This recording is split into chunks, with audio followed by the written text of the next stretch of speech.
Fala moçada, tudo bem? Agora a gente vai começar a discussão sobre mais um tema de clínica médica, falando sobre hematologia, tá bom? A gente vai começar falando de anemias, turma. Anemias é o tema, sem sombra de dúvidas, mais cobrado, saca só aqui a prevalência, tá bom? Eu dividi esse tema em 3 aulas, ok? Na nossa aula 1, a gente vai começar falando um pouco sobre definição e mecanismos compensatórios. Em seguida, eu vou falar para vocês a importância da contagem de reticulócitos. Na parte 2, a gente vai debater um pouco sobre as anemias hemolíticas mais cobradas em prova de residência.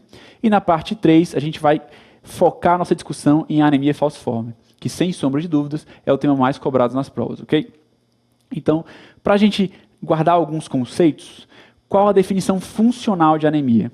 Então, anemia, turma, é sempre que eu tiver uma massa eritrocitária reduzida e incapaz de atender adequadamente às demandas de oxigênio dos meus tecidos periféricos. E a OMS define a anemia para a gente como hemoglobina menor do que 13 para homens adultos ou menor do que 12 para as mulheres adultas. Então, para a gente guardar um pouco de conceito, vamos saber quais os principais mecanismos compensatórios das anemias, ok? Olha só, veja só, o indivíduo que tem sintomas pela anemia, a gravidade do sintoma vai depender da rapidez com qual ela se instala, ou seja, mais rapidamente for a instalação, mais sintomático vai ser o paciente, ok? E vai depender da sua capacidade de compensar a anemia. E quais são esses principais mecanismos? São 3, turma. É o aumento da 2,3 de fosfoglicerato, ou 2,3-DPG. Isso leva a uma redução da afinidade de hemoglobina por O2, então eu libero mais O2 para os meus tecidos. A gente tem um aumento do débito cardíaco, melhorando minha perfusão tecidual, e eu tenho uma redistribuição do fluxo sanguíneo, priorizando a circulação para o cérebro e para o coração, que são órgãos mais nobres, tá bom? Para a gente começar o nosso treinamento, olha só essa questão.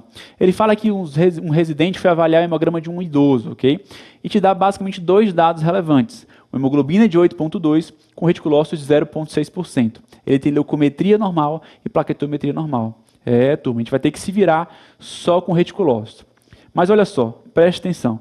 No item A, eu tenho aí anemia hemolítica autoimune, ok? No item B, eu tenho anemia microangiopática, que também causa hemólise. E no item E, a gente tem a esferocitose, que também é um exemplo de anemia hemolítica. E a anemia hemolítica, o reticulócito vai estar aumentado, que em geral é acima de 2%. E não normal ou baixo, como é o caso dessa questão. Então, o nosso item correto aí é o item C, ok? Deficiência de B12 ou mielofibrose não causam hemólise, então não vão dar reticulócito alto. Então a gente mata essa questão entendendo a importância dos reticulócitos, ok? Essa informação é de ouro, galera. Isso é cobrado e vai te ajudar muito nas questões, ok? Então o aumento na contagem de reticulócitos está relacionado a quais causas de anemia? São 2, turma. Você estreitou geral, hein? Então, basicamente, hemólise ou sangramento agudo. Tudo bem? Então, falando um pouquinho mais sobre isso, a contagem de reticulócitos na prática clínica sempre deve ser corrigida para a gravidade da anemia. Esse dado eu te explico lá na apostila, tá bom? Mas para a prova, o que a gente precisa saber é que reticulócito maior do que 2%, ou quando em dado em número absoluto acima de 100 mil células, isso aqui vai ser igual a resposta medular aumentada. E resposta medular aumentada a gente vai pensar em quê? Em hemólise ou sangramento agudo. O sangramento agudo, normalmente o cara vai te trazer no enunciado, tá bom? E como que a gente vai identificar a hemólise? Olha só essa questão. Nos casos de anemia hemolítica, é frequente encontrar. Esses 4 itens são autoexcludentes, ok? Então, o item A está correto, porque é o único que fala que o DHL aumenta e a aptoglobina é consumida, certo? Então, quando eu te trouxer essas informações, na maioria das vezes ele vai estar te falando de uma anemia hemolítica. Isso é uma informação extremamente importante, merece mais um flashcard de ouro, ok? Então, quais alterações laboratoriais são encontradas nas anemias hemolíticas? São 3, turmas. Guarda elas, tá bom? DHL elevado, bilirrubina indireta elevado, que vai levar a icterícia, e a aptoglobina consumida, tudo bem? Falando um pouquinho sobre a anemia hemolítica, a gente sabe que a gente pode dividi-las de diversas formas. Talvez a mais didática é dividi-las em hemólise extravascular, quando a hemácia é retirada precocemente da circulação no baço, ou a hemólise intravascular, quando ela é pulverizada ou fragmentada dentro da própria circulação sanguínea, ok? Dentre as anemias extravasculares, nosso principal exemplo é a anemia hemolítica autoimune, ok? Onde eu vou desenvolver autoanticorpos que se ligam às minhas hemácias e levam a uma retirada precoce da circulação.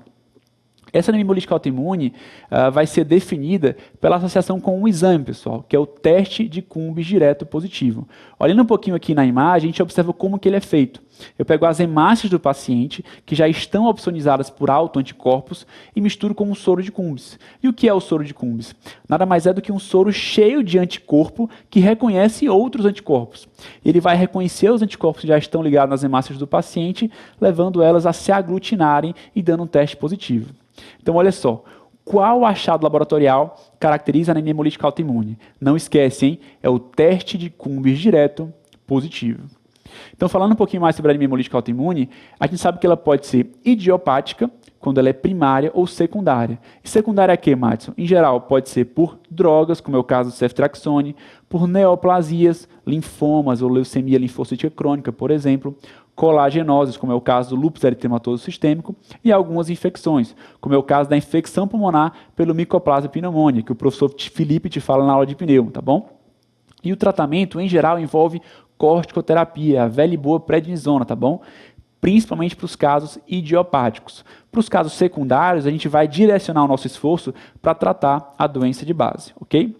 Agora a gente vai falar um pouco sobre a anemia hemolítica microangiopática. Aí o panorama já muda, tá bom? A hemólise aqui é intravascular, perdão. O que vai acontecer é que eu sofro hemólise mecânica por formação de microtrombos na minha microvasculatura.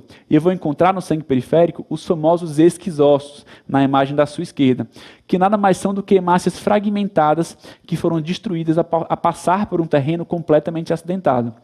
E como a hemólise também acontece dentro do vaso, eu vou ter liberação de hemoglobina livre, ok? E hemoglobina na urina, como mostra o tubinho da esquerda, ok? A hemoglobinúria.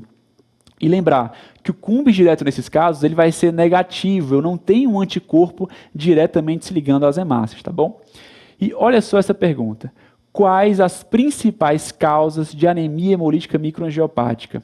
Guarda isso, turma, são 3 doenças, tá bom? Púrpura trombocitopênica trombótica, síndrome hemolítica urêmica ou pários íntimos, a CHU, okay? E a coagulação intravascular disseminada, ou CIVD. A PTT e a CHU, que são os nossos principais exemplos, são caracterizados por síndromes clínicas. A PTT tem uma pêntade com anemia hemolítica microangiopática, plaquetopenia. Lembra que esse microtrombo é formado principalmente por plaquetas, tá bom? Então, consome plaqueta. A gente vai ter injúria renal aguda, febre e sintomas neurológicos, desde confusão, convulsões e inclusive déficit focal, ok? Mas o que é importante a gente saber é que os achados mais característicos da PTT são sintomas neurológicos. Então, a anemia hemolítica microangiopática com sistema neurológico, pensa em PTT. E em relação a CHU, a gente vai pensar muito mais quando ele tiver uma disfunção renal marcante, ok? E lembra, galera, isso aqui não é critério diagnóstico, tá bom? A gente vai entender essa pêntade de tríade como manifestações clínicas. A combinação delas me sugere o diagnóstico de uma ou outra doença, ok? E qual é a principal medida terapêutica na PTT?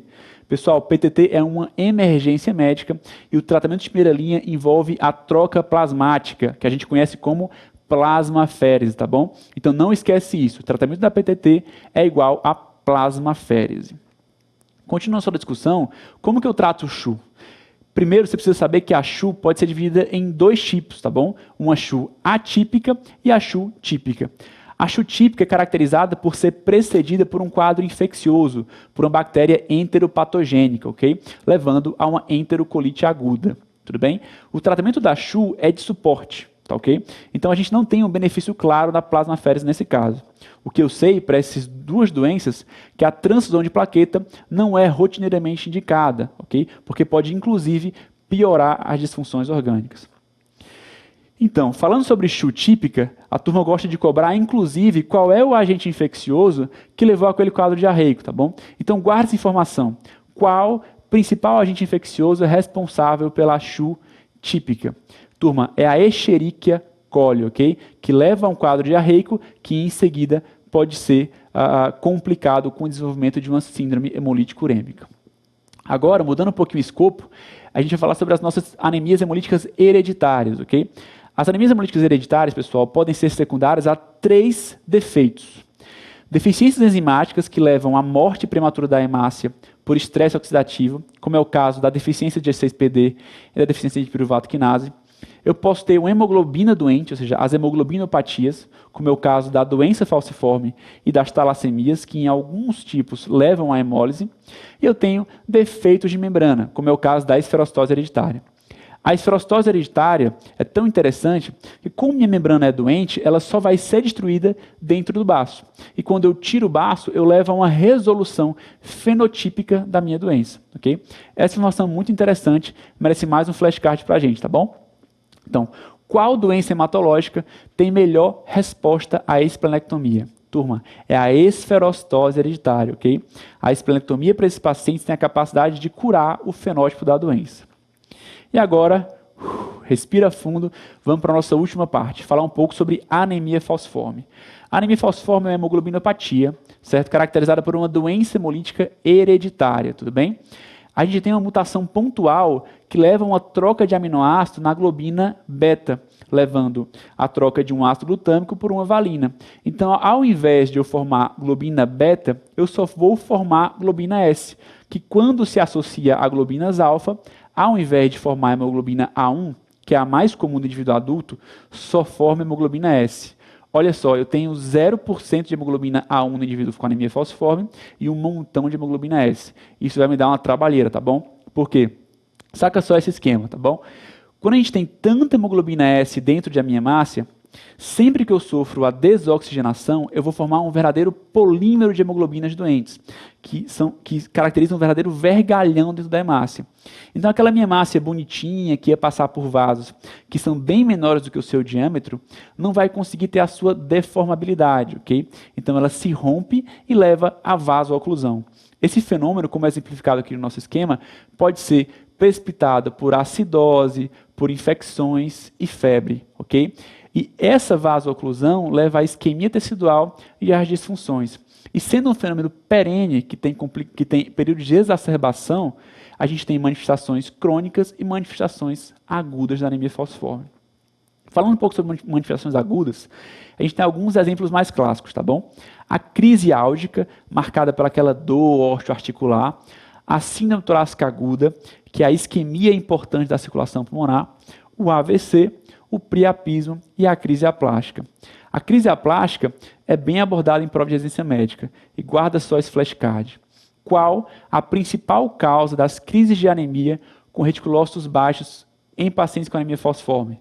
Lembra que a anemia falciforme é uma anemia hemolítica e classicamente tem reticulócito alto. Então, ora, o que é que poderia levar a uma pior importante da anemia com reticulocitopenia? Turma, é a infecção pelo parvovírus B19, tá bom? Ele é o responsável pela crise aplástica na maioria dos casos, tudo bem? Então guarda essa informação que isso já foi cobrado e pode cair esse ano de novo, tá bom? Vamos para mais uma questão para a gente treinar e formar alguns conceitos. Ele pergunta quais dessas três afirmações são as corretas. No item 1, ele fala que a crise álgica pode ser desencadeada por desidratação, infecção, frio ou estresse físico e emocional. Perfeito, turma, essa afirmação está correta, são os principais fatores desencadeantes da crise álgica. No item 2, ele cita que a crise álgica geralmente acomete ossos e articulações e pode estar associada a edema, eritema e calor local. Perfeito. Ossos e articulações são os órgãos que mais sofrem isquemia, ok? E o item 3, ele fala que a crise álgica tem como premissa do tratamento a hidratação, a analgesia e a investigação do fator desencadeante. Perfeito. Guarda essa questão que você tem conceitos fundamentais no manejo da anemia falciforme, ok? E isso merece um flashcard de ouro, tá bom? Vamos lá. Quais as premissas do tratamento da crise álgica na anemia falciforme? São 3 delas, turma. Hidratação, analgesia escalonada, incluindo o opioide, porque ele tem dor pra caramba, e a identificação e reversão, claro, do fator desencadeante, ok? Sobre manifestações crônicas, sugiro que você pause o slide, porque é um monte de manifestação, tá bom? Guarda um pouquinho disso aí, mas o que eu sugiro que você guarde são as úlceras de membros inferiores e a autoesplenectomia, que se desenvolve por isquemia esplênica continuada já na adolescência, ok? Então, Madison, quais as principais medidas no tratamento ambulatorial da anemia falciforme? A gente tem, turma, o folato, porque toda hemólise crônica consome ácido fólico, então eu preciso repor isso cronicamente. Tem a hidroxiureia, que reduz muito o número de crise álgica, e as vacinas para influenza e germe encapsulado. Lembra que esse cara não tem baço, tá bom? Então ele é muito suscetível à infecção grave por germe encapsulado. E a hidroxiureia?